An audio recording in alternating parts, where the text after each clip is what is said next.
इसीलिए कह रहा हूं, तुम लोगों को देख रहे हो इसलिए डिप्रेस हो गए। संसार देखने वाला ही डिप्रेस होता है, भगवान को देखने वाला डिप्रेस नहीं होता।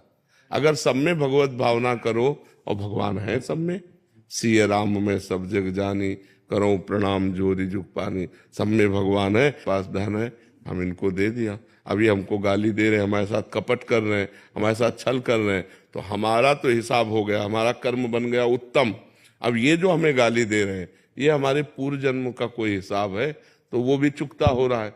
हमको ये विचार करके प्रसन्न होना चाहिए, हमको ये विचार करके निगेटिव नहीं जाना चाहिए मैंने इसका हित किया। ये बात गलत सोच है, ये परमार्थ के अध्यात्म के हिसाब से गलत है, इसीलिए हम डिप्रेस हो जाते हैं।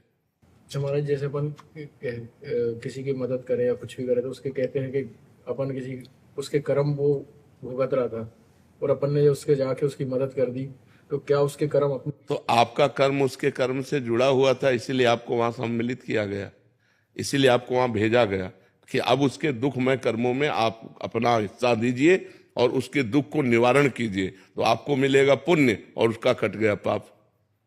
बिना संयोग भगवान के कराए थोड़ी तुम पहुंच गए। मान लो कोई तड़प रहा है और आप पहुंच जाते हैं और आप उसकी तड़पन को मिटा देते हैं, अस्पताल ले जा करके उसके दुख को मिटा देते हैं, तो आपका भगवान के द्वारा भेजा हुआ कार्य है।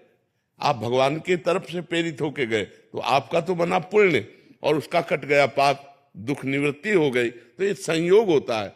आपको ही क्यों भेजा, आप ही क्यों आ गए, किसी और को भेज देते। तो ये भगवान का विधान है, इस बात को समझना चाहिए। आप स्वयं से नहीं गए, आपको ले जाया गया है।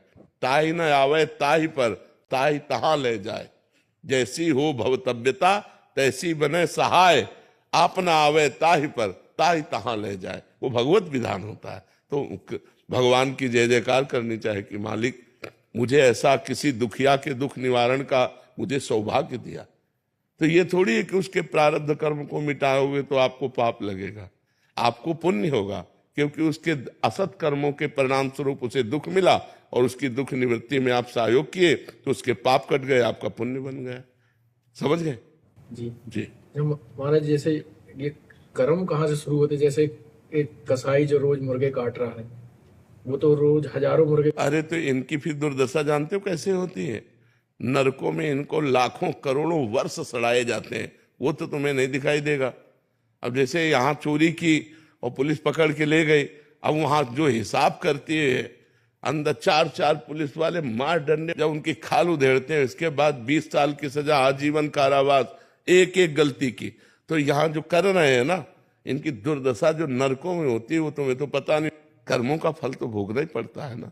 देखो ना जीव की कैसी दुर्दशा होती है, फट गए पूरे शरीर, तो अब ये सब भोगना पड़ता है यहाँ भी और नरक भी। ऐसा नहीं है कि ये जो कर्म कर रहे हैं इनको भोगने, अवश्य में भोगतव्य, भोगना पड़ता है, एक एक कर्म को भोगना पड़ता है। महाराज जी अपन से कुछ चीज हुई हो जैसी जो कभी गड़बड़ हुई हो तो